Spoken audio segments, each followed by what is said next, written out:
Gusto nyo bang makilala ang inyong business, kumita, sumikat at maging patok online or TV? Get more customers and grow your business.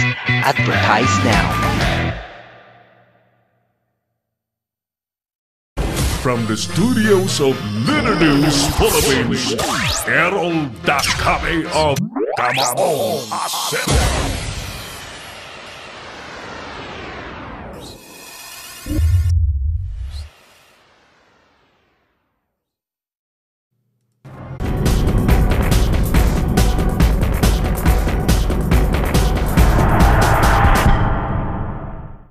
Welcome back sa ating palatuntunang Kamao Asero. Tayo po ay nasa special segment na mano-mano. Tulad po ng dati, dito po natin kinakausap ang mga importanteng personalidad na napapanahong makasama.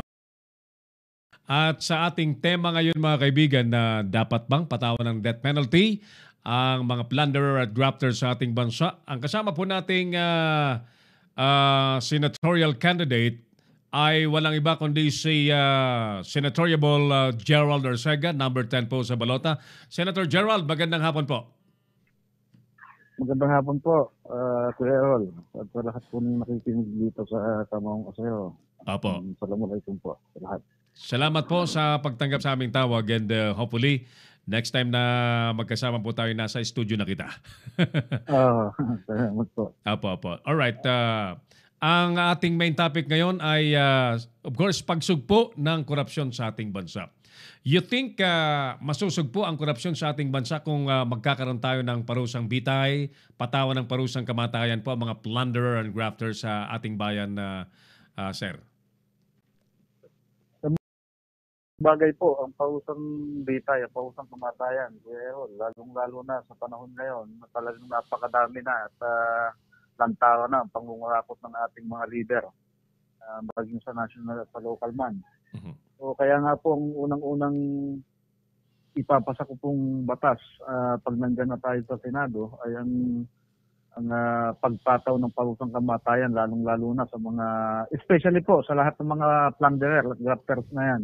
Mhm. At lahat po ng mga opisyal ng gobyerno na nasasangkot sa katiwalian, kasama na po dyan ang kapulisan at ang mga iba't iba pong ahensya ng gobyerno, Kuya Errol. Apo. Malaking bagay po na mayroon po tayong may nangunguna po na isang senatorial candidate na sa pagsusulong niyan. At ang plano ko nga po sana Apo. ay maganda po kung ipapalabas na sa national TV ng dalawang major networks na magharapan na lahat po kaming mga senatorial candidates.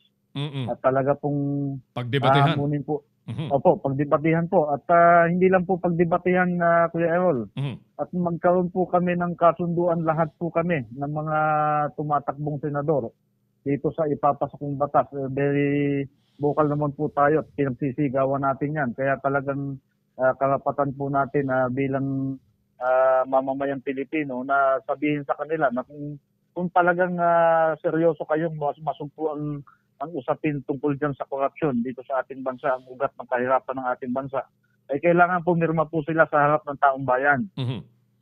Pumirma po sila, kahit na po yung tinatawag na blood compact, pwede nating isagawa yan at talagang sumumpa tayo sa harap ng sambayan ng Pilipino na talagang isusulong naming lahat ang parusang kamatayan dito sa ating bansa. I think tama po yung iniisip niyo, Senator Gerald, sapagkat may mga nag-react nga kanina habang pinablish namin ng maaga yung ating survey question. Sir Errol, sabi nila, baka hindi naman pumasa yan sa Senado at baka maubo sila dyan sa Senado. Yun nga po ang mangyayari. Baka isipin po ng ating mga kababayan na hindi maipapasa ito. Pero pipilitin po habang hindi pa po nangyayaring eleksyon. Kailangan na pong hamunin na itong mga senador na tumatakbo habang hindi pa sila nakapwesto, nakaposisyon. Ito po ang panahon para patunayan nila na kung sakali talagang magkaroon ng kasunduan, ng kasulatan na talagang magbibitiw kung hindi nila ipapasa ang parusang kamatayan, lalong-lalo na sa mga mandarambong. Maganda yung hamon na yan, Senator Gerald, ano? At titingnan natin kung gaano kasinsero sila kung makikinig sila at papatulan nila itong hamon po ninyo. Now, aside from this, may mga nag-react din na Sir Gerald Dr. Gerald, na baka naman anya yung mga government officials lang ang tamaan sapagkat kung kunti lang ang nanakaw kumpara sa mga plunderer na bilyon-bilyon, milyon-milyon ang nananakaw, marami silang pambayad sa abogado, pambayad sa huwes, sa judge, at mga pwedeng, well, you know the grand connivance, Sir Gerald, pagka pinag-usapan po ang korupsyon. Tama po yan. At alam na alam po natin na talagang bukod sa executive department, talagang bulok ang sistema ng ating judikatura. Marami pong bayarang judge, bayarang fiskal. Kaya kasama din po sa mga dapat bitayan yung mga fiskal, mga judge na talagang masasangkot sa katiwalian at masasangkot po sa pagtanggap ng mga suhol na yan na galing sa mga politikong may kaso ng pandarambong. Dapat po yan talaga pong ito pong panahon na pagkaisa po tayong lahat para po bantayan lahat ng mga kilos ng ating mga opisyalis ng gobyerno. At yun po ay pangungunahan po natin. Habang nandito po ang Senador Bitay, pangungunahan po natin ang pagmamatyag at pagbabantay sa kanilang lahat. Classic example, ang mga nangyari po sa nagdaan na Senator Gerald, yung mga kaso ni GMA, kaso ni Bong Revilla na biglang na-acquit. Si GMA ay na-acquit sa Supreme Court, plunder case. Si Bong Revilla naman na-acquit sa Sandigan Bayan. Pero ang mga nagdidemanda niyan, walang iba mismo kundi ang ombudsman na ahensya ng gobyerno. So, kaya parang valid yung pangamba ng iba na, teka muna, Sir Errol, baka ang mapatawan dyan lang ay mga barangay kapitan, barangay tanod, baka itong yung mga big time plunderer dyan ay lusot pa rin dahil they have sufficient money to make themselves acquitted.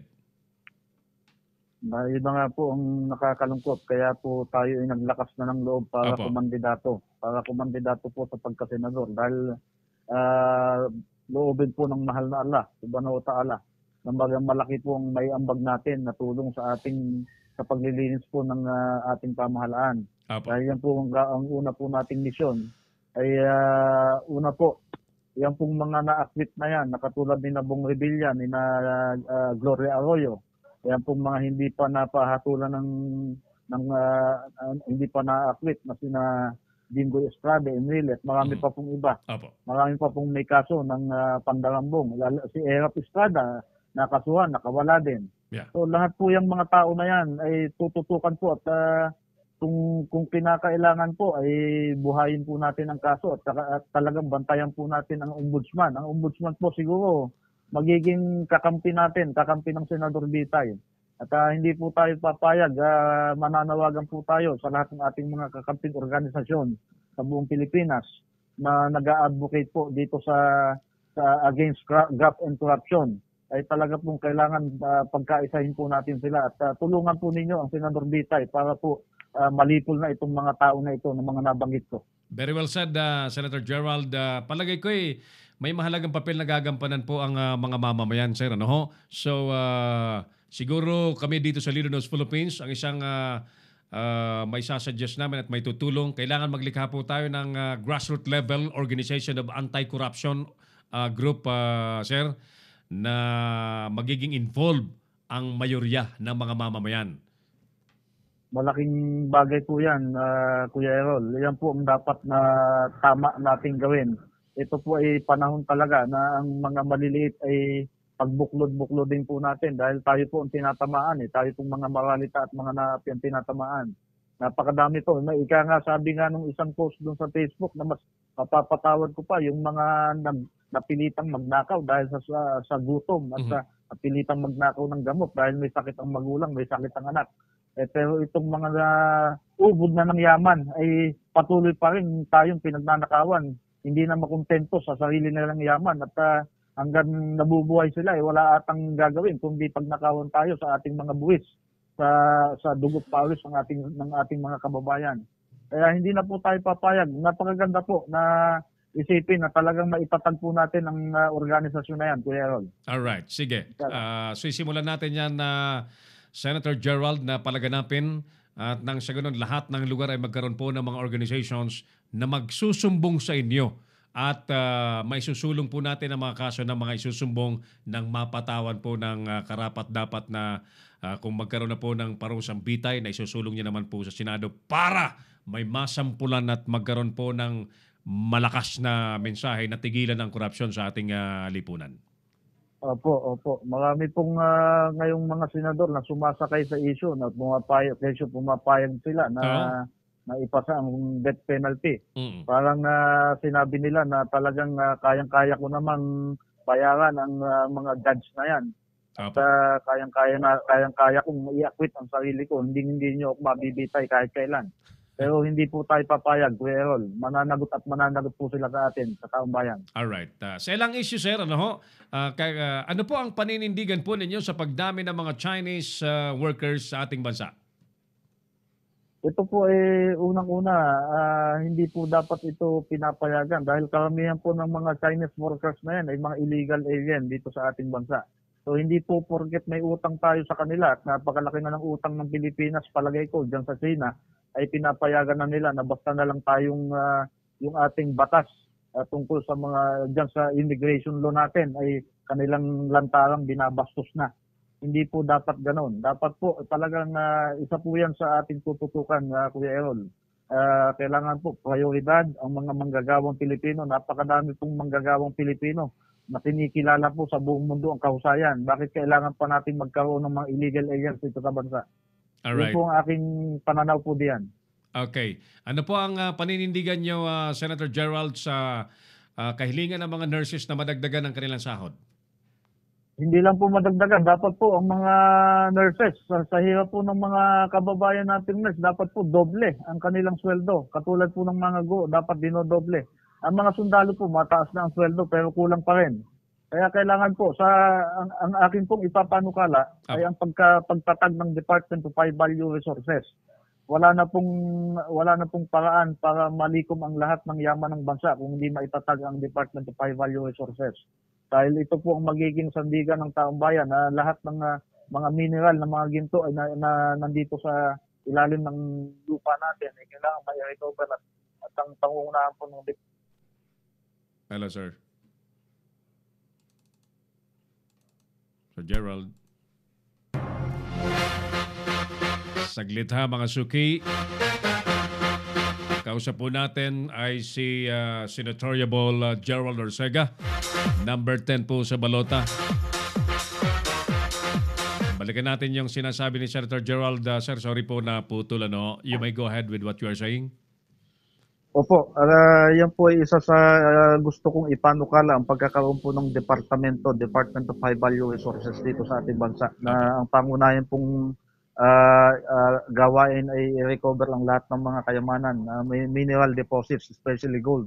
At para po ma-sustain natin lahat po ng mga national agencies at lahat po ng ating mga kababayan, mga nurses, mga guro, mga sundalo, mga pulis na yan na nagtatrabaho at mga manggagawa ay ma-sustain na po natin ang kanilang hinihiling, ang kanilang karaingan. Huwag na po natin sabihin mga dagdag. Kailangan po sobra-sobra ang sahod ng lahat ng ating mga manggagawa. At mas mabuti po palagi ang sobra kaysa naman po kulang. Yan po ang aking pananaw, Kuya Errol. Alright. That leads me to my next question. Ano po ang inyong paninindigan sa mining sa Pilipinas? Iyan po. Maraming salamat po. Dahil po kailangan na po na para sa akin ay tanggalin ng mga foreign corporations na nagmamay-ari ng minahan dito sa bansa. Siguro kailangan na po natin this time na magkaroon nga po ng Department of High Value Resources at ang departamento po na ito ang layunin ay magtayo ng lahat ng mga mining cooperative sa bansa na pangungunahan po ng mga barangay natin. At ito po ang magmimina sa lahat ng sulok ng bansa natin na pinagkukunan ng mga kayamanan na yan. So ito po, ang napakaliit po ng ibinibigay na buwis ng mga foreign corporations at lahat po ng kayamanan ay nahahakot na nila dito sa ating bansa. Number 3 po tayo sa pinakamayaman sa Guindo sa buong mundo. Kahit po napakaliit ng bansa natin, Kuya Errol. Bakit hindi po natin pagyamanin kung anong meron tayo? Yan po ay hindi ko rin maintindihan kung anong mayroon dito sa ating gobyerno at hindi naiisip ang mga bagay na yan. Huwag na po tayong makontento sa 3% lamang na ibinibigay sa ating gobyerno, ng mga korporasyon na malalaking minahan na yan. Baka po mas malaki pa po ang binibigay ang binibigay na lagay. Kaya po yung mga yan ay namamayagpag dito sa ating bansa. Apo, alright. Ano po ang inyong pananaw sa issue po dyan sa West Philippine Sea, Senator Gerald? Matagal na po nating nabawi yan, Kuya Errol, sa International Court ng bansa natin. Matagal na pong dinesisyonan yan sa United Nations Tribunal. Kaya nararapat lamang po na paalisin na natin ang mga Chinese na yan dito sa ating bansa. Lalo lamang po tayong dumadami na ang kanilang mga isla, mga man-made island dito sa atin, nakapalibot. Kung hindi po natin gagawa ng paraan yan at hindi tayo maninindigan, baka isang araw masakop na po tayo ng tuluyan ng China. At kaya nga po, ito po'y napapanahon. Talagang gusto nating makatungtong sa Senado. Talagang sa ayaw po at sa gusto ng mga makakalaban natin, ay talagang pagka tayo po ay naging senador, ay lilikumin po natin ang ating mga kakampi. At kung kinakailangan po ay talagang tawagin natin lahat ng mga Muslim countries na suportahan tayo para palayasin ang China dito sa ating bansa. Alright. Lastly, Senator Gerald, ano po ang inyong paninindigan sa plano po ng Pangulong Duterteng palitan ng pangalang Pilipinas ng ating bansa into Maharlika? Para sa akin po, yan po, maganda pong desisyon ng Pangulong Duterte yan. Saludo po ako dyan dahil ako po ay advocate ng pagtatatag ng Royal Sultanate of Maharlika Darussalam. Dahil tayo po ay isang bansang Maharlika kahit po nung panahon ni Marcos. Kaya po nga may kanta tayo na tayo ay may dugong Maharlika. Dahil bago pa man dumating ang mga Kastila, ang mga mananakop ng ating bansa, ay talaga pong isa po tayong empire na napakayaman at isang bansang Maharlika. Pero sa ngayon po hindi ko alam kung napapanahon ang pagpapalit ng pangalan. Marami pa pong mga dapat ayusin at hindi lamang po pagpapalit ng pangalan. Makakaintay po yan sa tamang panahon. At siguro ayusin po muna natin ang kalagayan ng ating mga mahihirap na mamamayan bago po ang pagpapalit ng pangalan. Alright. Very intelligent answer to questions. Senator Gerald, one more question. Bakit si Senador Gerald Arcegan dapat ibuto ng mayorya ng mga botanteng Pilipino? Maraming salamat po, Kuya Errol. Una po, pagbati po ng Assalamualaikum wa rahmatullahi ta'ala wa barakatuh sa ating mga kapatid na Muslim at sa lahat ng ating mga kapatid na Lumads, indigenous people.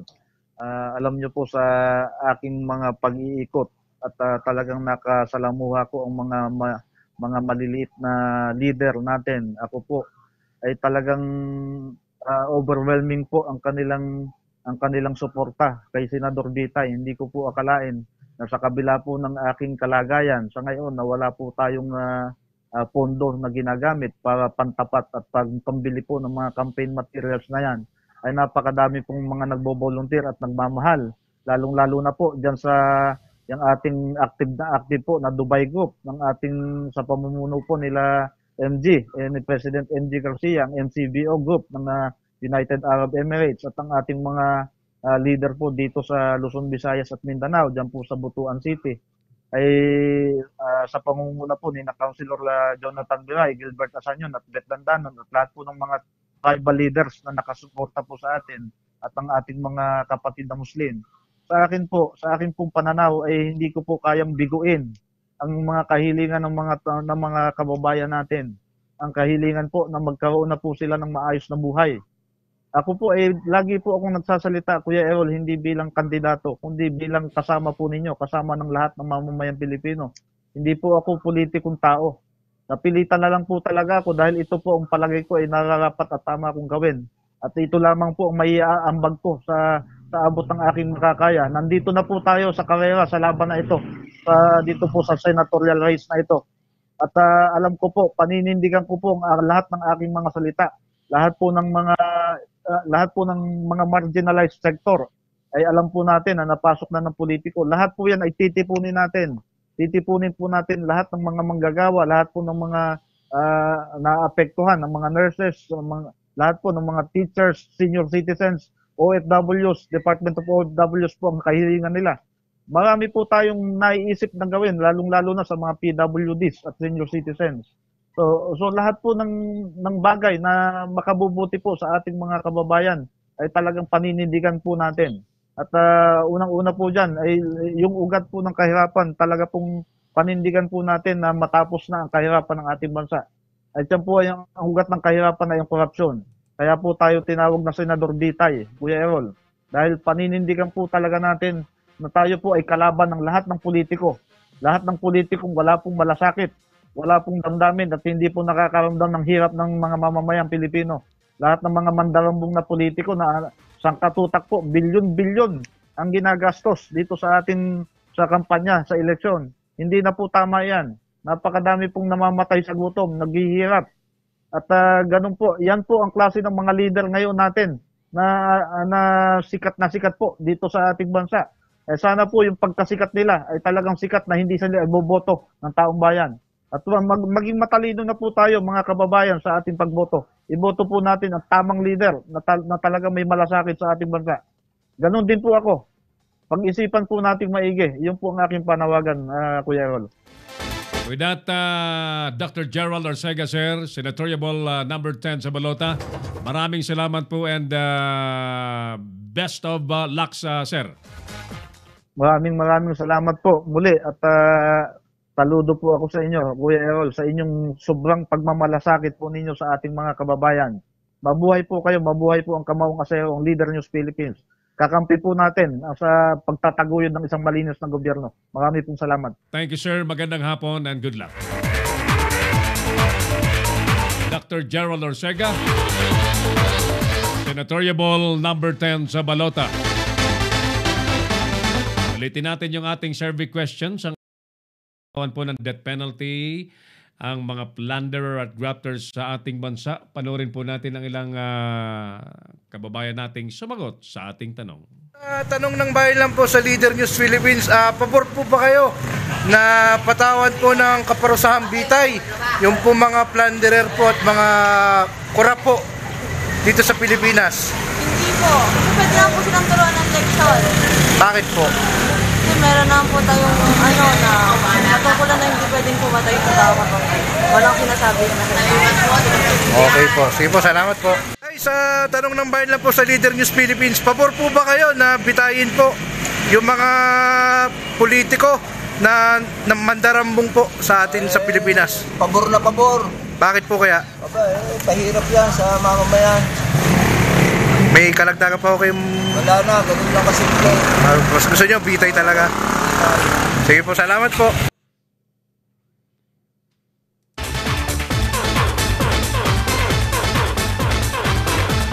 Bilis po ng ating oras, mga kaibigan.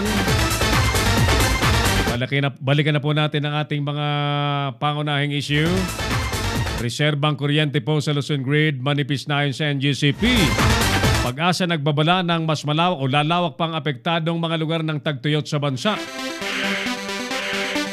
Team responders para sa mga apektado ng tagtuyot sa South Cotabato binuo na rin.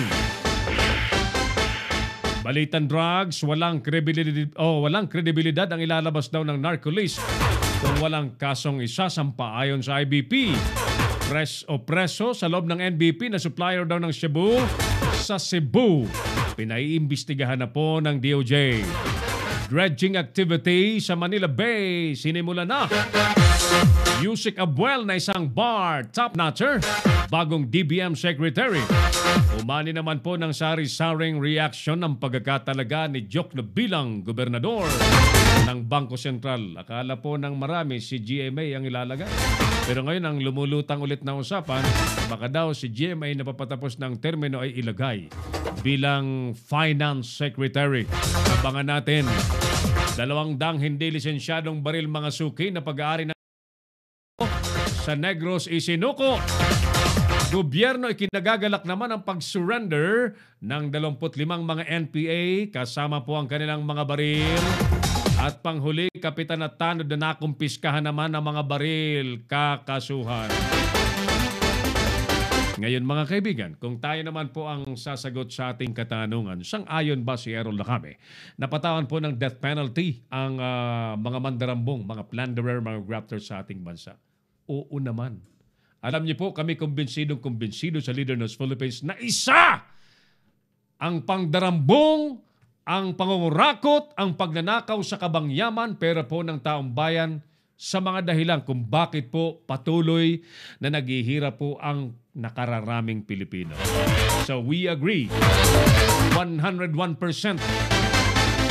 sa balak po ni Senador Gerald Arcega aka Senador Bitay na ipasa ang parusang kamatayan at may pataw po sa mga mapapatunayang mga mandarambong sa kabangyaman. Mga kaibigan, sa ngalan po ng buong pwersa ng Leader News Philippines at ng Pinoy Extreme Channel, nagpalipad sa ating palatuntunan Clarence Andaya at nakalalay din po si Earl Nico Dacame. Sa ngalan po ng ating Operations Head Engineer Oliver Licob, Creative Director Mark Anthony Reynoso, and Creative Producer Carlo Reyes. Ako pa rin po ang inyong kamaong asero, si Errol Dacame. Maraming salamat. God bless Pilipinas.